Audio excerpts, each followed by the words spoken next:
It's the 15th of April. It is 6:01. We will open the meeting of the Finance Committee for the FY 2026 Budget Forum. Present here on the stage is Michael Bennett, Frank Johnston, Ed Bryan, Bill Smith, Mike Rignetta, and myself. Cheryl Burke is not present at this time. We also have from the town, Lindsay Martinelli as part of for the town accountant. So at this time, we will open the meeting for any questions or public questions on the budget as it currently stands. That is our sole agenda item for this meeting. Any comments from the committee? I have none. Sir? Wherever you want to be.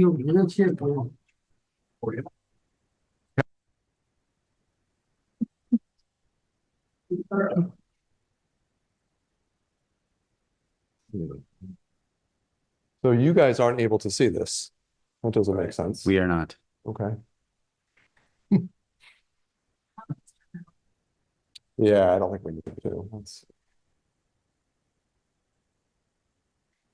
Did you already open your meeting, Jim? I did, sir.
Very good. Yep. Okay, so based on the feedback from town meeting last year, and to make sure that we are preparing our residents for the budget season, and speaking with Jim and the Board of Selectmen, we decided it was a good idea to do these budget forums. The idea really is to give an overall preview of the budget, answer some questions, highlight areas where there's increases, bring people through the process, provide some information on our revenue. So the Finance Committee will certainly already be aware of a lot of these things, but we'll open it up to the public if there's questions. And then we'll also, this is being recorded, there's some Zoom access, and we'll post these on our website. We're going to do this again on May 5th as well, and hopefully dig in at that point. All right, so I just want to start off and give an overview on our fiscal 26 budget process. So we kicked off the process in October, where we had the joint meeting with the Board of Selectmen and the Finance Committee. During that meeting, priorities for the upcoming fiscal year were identified. We ultimately reviewed and decided that departments would be requested to create two budgets. One was a level service budget, so whatever your cost was to keep your service levels the same, and then also a 10% reduction from your fiscal 25 approved budget. That budget memo, like I said, was approved jointly. It went out to all of our departments. Budgets were due in December. As budgets came in, Finance Committee liaisons, myself, and our town accountant met with each of the departments to review their requests and also highlight their 10% budget cuts. I'll note that this year was the second year that we did the 10% cuts, so the department heads really had a better grasp on the 10% cut exercise, and the quality of the cuts, I think, were much better than in the past because they had a better understanding of it. So kudos to the department heads for that. Large departments such as police, fire, highway, water were presented to the full Finance Committee in an open meeting. Finance Committee then had the joint meeting with the Board of Selectmen in March to discuss the budget shortfall. And the Finance Committee has since voted a budget based on the parameters that the Board of Selectmen approved and utilizing some free cash. So just bringing you through kind of start to finish. Well, it's always going, but that budget process.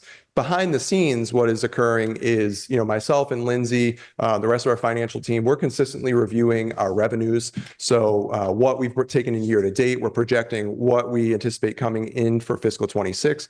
We're looking at the global economy, as crazy as it sounds. Why do we need to pay attention to the global economy here in Halifax? Well, there's several reasons, right? We see inflation, we see fuel prices, the tariffs, right, that we're seeing now at the federal level. Is that going to result in increased costs for us?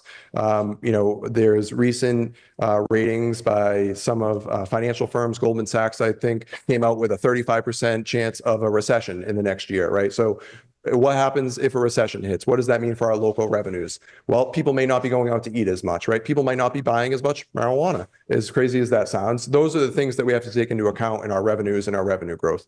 We also work with our assessor and our team in our assessing department to determine what's our new growth going to be. So we know what our tax levy is going to be. You take prior year's tax levy, you add 2.5%. But what's our new growth going to be? So we look at how are permits? What are new construction? So is there anything in the planning stage that will be done by then? We meet with our building department. So it really is a thorough process behind the scenes to understand where are we going to be in fiscal 26. And then we project out the next 5 years as well. What we saw for fiscal 26 was we have little to no growth in Halifax anticipated for the year. The assessor, we've historically, even on a conservative year, used $100,000 in new growth. We're confident we're not going to get $100,000 in new growth for fiscal 26.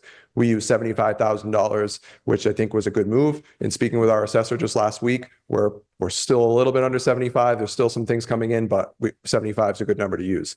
To give you some background, that was over 300,000 less than 5 years ago. And now we're at about 75,000. So it certainly is a challenge that Halifax is facing, but also other communities are facing as well. So I started getting into revenues. Tax levy, we know 2.5% plus new growth. So our tax levy for the upcoming year is $20,401,342. That's 65% of our total revenues for the fiscal 26 total revenues. Our local receipts, so motor vehicle excise tax, marijuana income, the meals tax, those items, building permit fees, we're estimating $2.731 million, which is an increase of about $107,000. That accounts for about 8.7% of our revenues. State aid, again, this is where we're really, seeing, some issues, particularly around education. We're not being reimbursed or given the aid at levels that we should be. But state aid is only $120,000 increase. That total amount of $4.861 million accounts for about 15.5% of our revenues.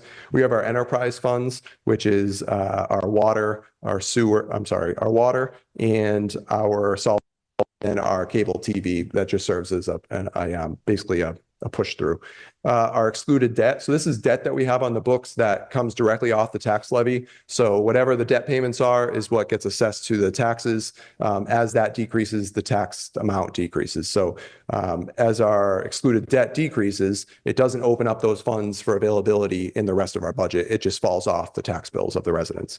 This consists of a few different things. We're using some wetlands money to pay for our conservation agent, some reimbursements for loans, but that's $59,000, 0.2% of our budget. And then this year we're using free cash, $745,000 in free cash to subsidize the operating budget. So now we get to the recommended budget by the Finance Committee. What you'll see is a total budget of $31,380,584. You will note, I broke out what percent of the budget they are, right? Our town departments, which includes public safety, general government, highway, Those make up 26.4% of the total operating budget. Insurance and benefits, so those kind of fixed costs, make up 12.6% of our budget. Our enterprise funds make up 5.5. The elementary school makes up 24.27, and Silver Lake makes up another 27.36. And we have some other that consists of our overlay, that consists of our reserve fund and some tax title funds that we have to put aside. And then our debt, this includes excluded debt and non-excluded debt, for $910,000.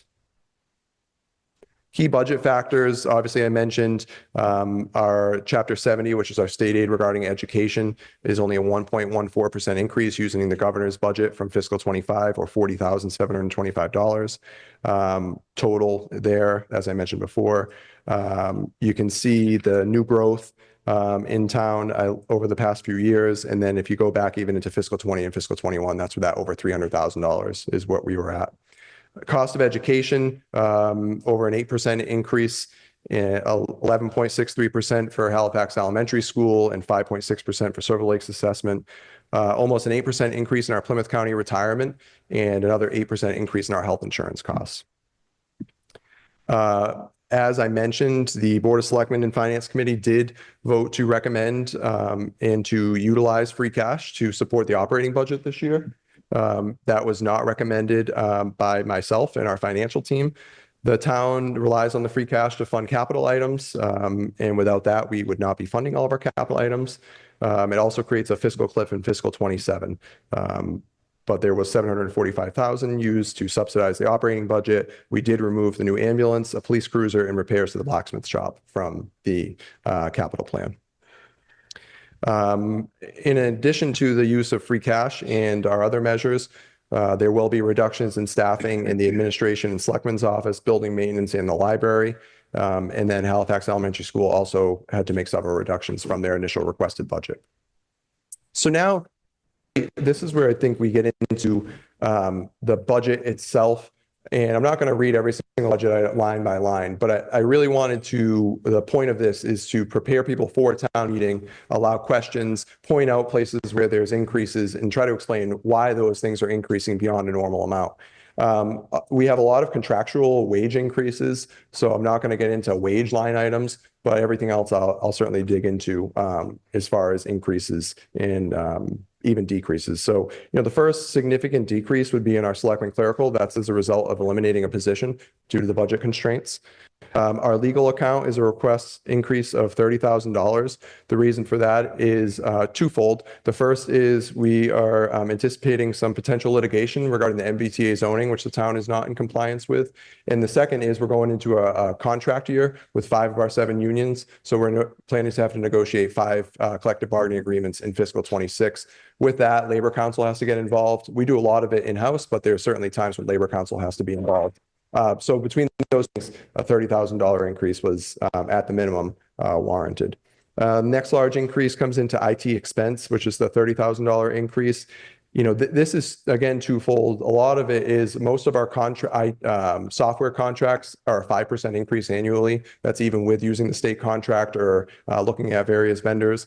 And then we also have added the full cost of our online licensing and permitting software in fiscal 26. So in fiscal 25, part of the cost of the software was included. In fiscal 26, the full cost of the software is included.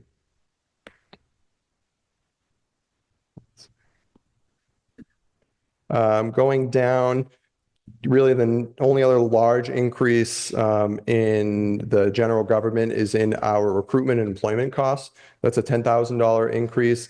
That is mostly related to contractual obligations to pay for professional development, onboarding, things of that nature. Next category is public safety. I'll note that our public safety departments this year are representing pretty much a 0% increase from fiscal 25 to fiscal 26. There's some line item, decreases and increases, but overall we're looking at a pretty much a 0% for all of our public safety. Primarily being driven by our police wages, we're able to decrease for the fiscal 26, and that's because a lot of our senior officers have retired. We've hired new officers at a lower rate, and so we're able to realize those savings there. We did have to add some additional funds into the cruiser maintenance account, and that is because we are only replacing one cruiser this year, and so we anticipate there being some additional maintenance costs in the budget there. Under the fire department, again, primarily being driven by wages. A lot of this is overtime wages. We have a full-time fire department of 10 firefighters, and then we offset that with a call fire department. But if you have someone who's out on FMLA, or if you have someone who takes sick vacation time, it's overtime that we have to pay. We are not really, per the contract, we cannot fill a full-time union firefighter shift with a part-time non-union shift. So it has to end up going out to overtime. Under other public safety, this consists of our emergency management and building department, sealer of weights and measures, and there's no significant increases there. Education, this is where the primary increases are in the town's operating budget. You see Halifax Elementary School is an increase of 11.63%, $793,675. Silver Lake's assessment is $455,530 increase for a 5.6%. We do have some excluded debt at Silver Lake that's falling off, which is great. That ultimately gets passed on to the taxpayer, but that $40,000 decrease does not free up $40,000 for our operating budget to then put somewhere else.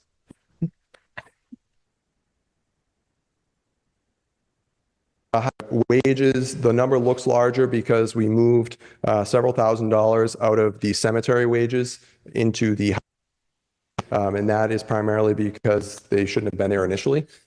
So we have moved them over to highway. There's a decrease of $44,000 and $400 in the stormwater management. That is now in the capital plan because those were capital projects that really should have been classified as capital anyways.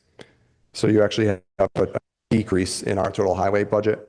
And then in cemetery, you have that decrease there as well. And that's because of the wages being moved to highway. Next are our two main enterprise funds.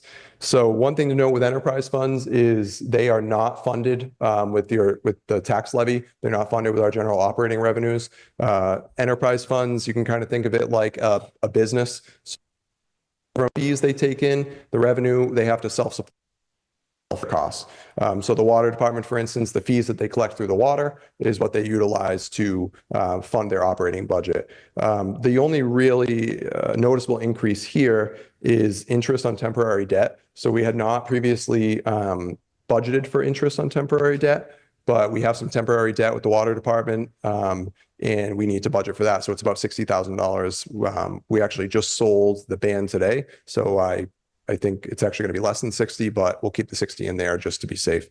The reasoning for the interest on temporary debt is really, it's a better financial decision for the town. So when a town borrows, you basically take out short-term debt during the project while it's going on until you know how much it's going to be total, and then you go out for long-term borrowing. Long-term borrowing at minimum is a 10-year cycle, and you can't just pay it off early and then you're off the hook. It's 10 years, you make your payments throughout the 10 years. What we've realized is with some ARPA money, with our retained earnings in our water department, the project is now down to, we just rolled over $1.3 million. We don't want to go out to long-term borrowing on $1.3 million because that's an interest rate of 4 or 5% that we're now locked into paying over 10 years. The reality is we're looking at rolling this over maybe once or twice more and just paying it off. And so rather than paying 10 years of interest, we're looking at only having to pay 3 or 4. So it was a good financial move by the town. Under public works, our solid waste, this is trash and recycling. Our trash collection contract has a little bit of an increase there. And also our tonnage fee also goes up by $5 per ton. There's some wage increases there, but that primarily makes up the increases there. Health and Human Services, the first increase that's notable is under the landfill engineering and monitoring. So the town owns the landfill out behind Town Hall that is directly abutting the highway barn. That is a town-owned landfill. We were notified that by DEP in late 2024 that we were going to have to start conducting this PFAS testing. I'm sure many of you have heard of the PFAS. We had not previously been required to do that, been required to do our other, standard testing. With that comes about a almost $10,000 increase for this PFAS. We are seeking proposals from multiple engineering firms, but this is the rough estimate of what we've gotten back so far is almost $10,000 as a result of that PFAS testing. Veterans agent salary, this is an increase of $11,500. The reason for this is the state recently came out and said, in order to be an accredited veterans agent, which allows you to submit claims on behalf of veterans in town, which is what a lot of our veterans agent does, you have to be employed 20 hours a week minimum in a community. Our position was a stipended position that was paying actually less than 17,000. We budgeted 17, but the bylaw did not get updated for the 17. And it only allowed for, around 12 hours a week of the veterans agent. So this 28.5 increases the position to 20 hours per week, allows the veterans agent in Halifax to remain accredited so they can continue to process those claims for our veterans. In that, it also goes along with the wage and personnel bylaw amendment that'll also be in the warrant. Under culture and recreation, this consists of our library, parks, youth and rec, the fireworks.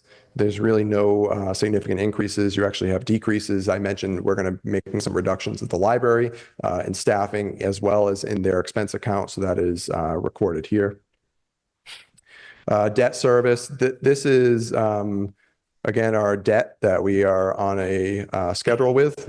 So our debt for the roof repairs at the elementary school goes down a little bit, and then our debt for the fire suppression system actually increases. We also budget just a little bit for interest on temporary debt if we have to take out some temporary debt unexpectedly during the year. Fixed costs, which is a major drop our FY26 operating budget. You can see here, and I mentioned earlier, Plymouth County retirement is almost an 8% increase. That's $150,000. Group insurance, which is health insurance, the town's contribution, that's an 8% increase to the tune of almost $100,000. I'll note too that under insurance, group insurance and just insurance, that covers the town, all general government facilities, as well as the elementary school. So employees that take the health insurance over at the elementary school comes out of this line item as well. So there's additional costs that are realized there. Sick and vacation buyouts, we are decreasing just minimally. Insurance, I mentioned this is our property liability, workers' compensation insurance. That's a $10,000 increase, which we got away with quite well this year. And then as a result of some electrification and some grant funding to electrify some heat pumps and things like that, we've been able to reduce our heating oil and our gas and oil for our vehicles.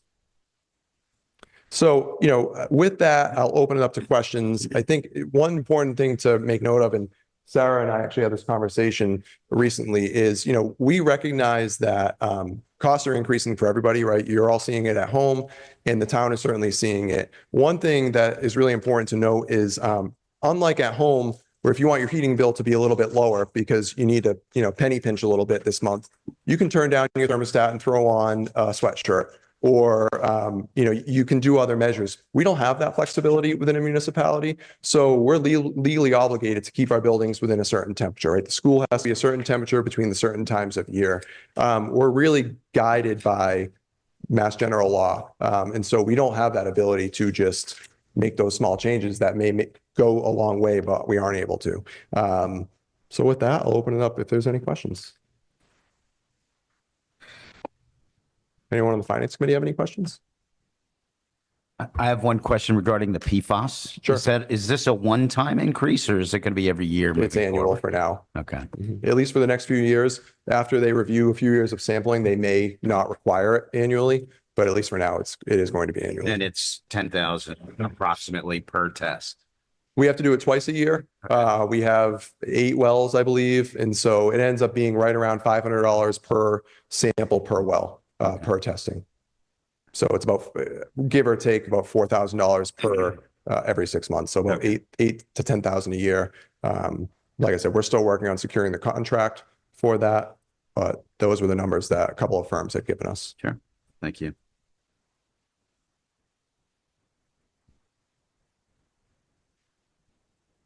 Is there anyone in the audience that has any questions? We're also fortunate to have Sarah Hickey here, who's the Director of Finance and Operations for Silver Lake.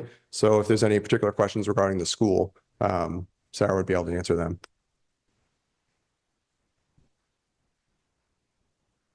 Okay. Is there anyone on Zoom that has any questions?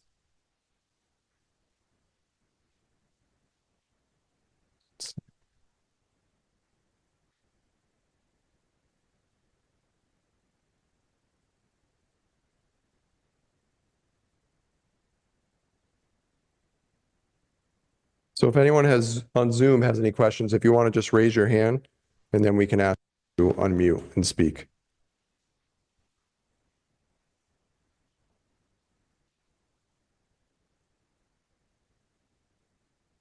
Okay, Deb Winowitz, you have a question? I do. Thank you. Thank you for doing this tonight. I wish it was a better turnout, actually. But Cody, there seems to be a lot of confusion every year on our budget checks and balances. Could you explain a little bit what the oversight is on our budget and the spending? Sure. At the very least, the finance committee is involved every step of the way, reviewing, requests from departments, understanding what's being requested. We look at revenues to see, what money the town has available. And so that's always ongoing at the finance committee level. In my day-to-day operations, we have a lot of safeguards in place.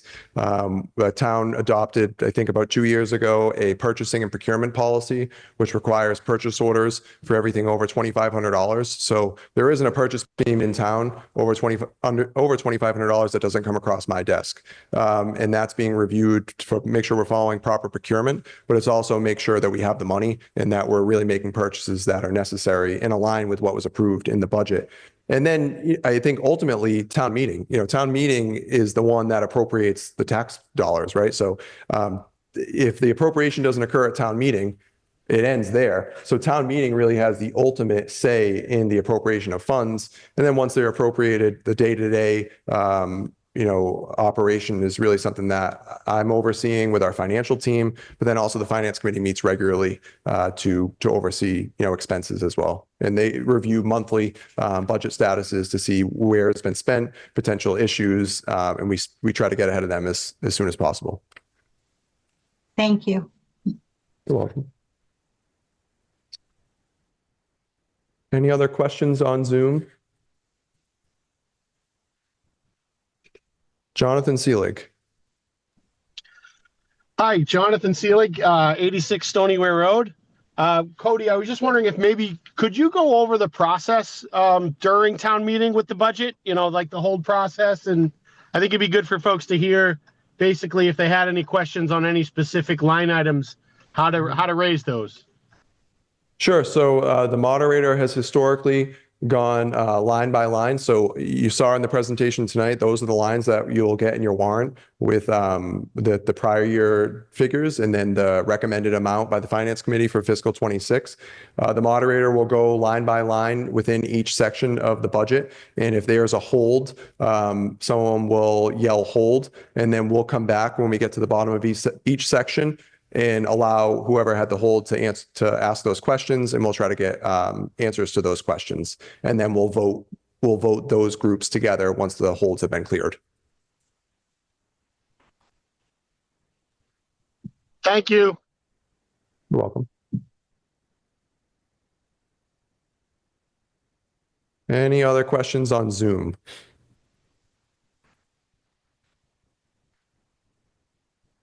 Chris. Oh, yeah. Yes. Chris Winowitz, 129 Circuit Street.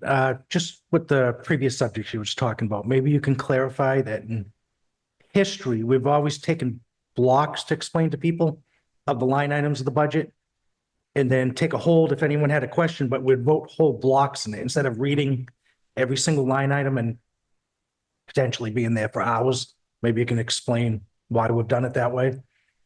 Why we've done it, Not reading every single line item and doing it in blocks of sections, because I think some people were questioning that last meeting, why we weren't reading line by line. So town meeting procedures such as that are really the discretion of the moderator. So I anticipate the moderator will continue with, what's historically been done, but he may not. I intend he will. But the reason for the blocks, like Mr. Winowitz said, was, really, we have over 200 lines in the budget. We have a total of 30 articles. This is just one of them. So if there aren't any questions or concerns, it allows us to approve chunks of the budget at a time rather than, again, going through over 200 individually. Now, if there's questions, we'll go back and clear the holds on those questions regarding the specific line, but they're voted as chunks. That way there we can make progress through the budget.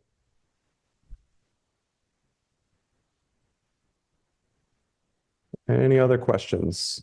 Frank? Cody, you might want to touch base on the number of citizens articles that are in the warrant this year and how those will be addressed and potentially how they would be funded if they go through. Yeah, so there are a number of citizens petitions on the warrant this year. I just want to confirm it. I believe it's eight citizens petitions on the warrant this year. With a citizens petition, if it's met the criteria, which is 10 signatures for an annual town meeting, and all those signatures have been verified by the town clerk, we are legally bound to put it on the warrant, regardless of if it's an incomplete article, regardless of its legality, regardless of a funding source. So there are a few articles on the upcoming annual town meeting warrant that, are asking the town to do things, but do not identify a funding source. So those are just important things and we'll certainly mention it at town meeting. Also, we did at the last Board of Selectmen meeting, we went through each of the articles and we discussed them. One of the petitioners of several of the articles was actually at that Selectmen meeting, and she provided her insight on why she's proposing some of these. So that would be beneficial for residents to watch if they're trying to understand. But with the articles, citizens petitions, our role is ultimately just advising on legality of them and, making sure that if the residents understand that if they vote this is what it means, right? If they vote it without a funding source, we can't take any action. So we'll make sure that information is shared at town meeting, just so residents have the facts.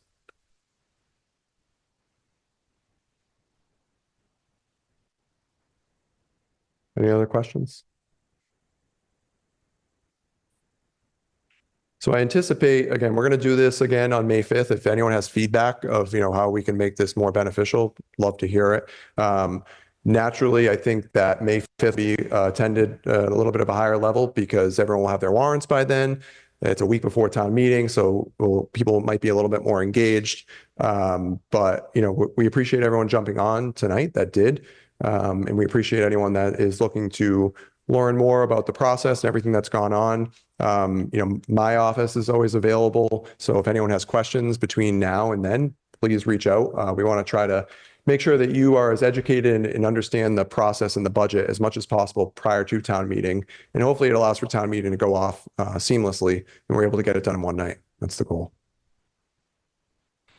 Okay. Well, with that ends my presentation. I don't know if you have anything else, Jim. I don't. This was the only item we had on the agenda for this evening. So I think if there are no further questions from anyone on Zoom or any comments from the, I think we can probably move to close this out. Absolutely. Thank you. Anybody? Okay. Motion to adjourn in a second. Do all in favor say aye? Aye. Any opposed? Hearing none, we are closed. Thank you, everybody, for attending. Thanks.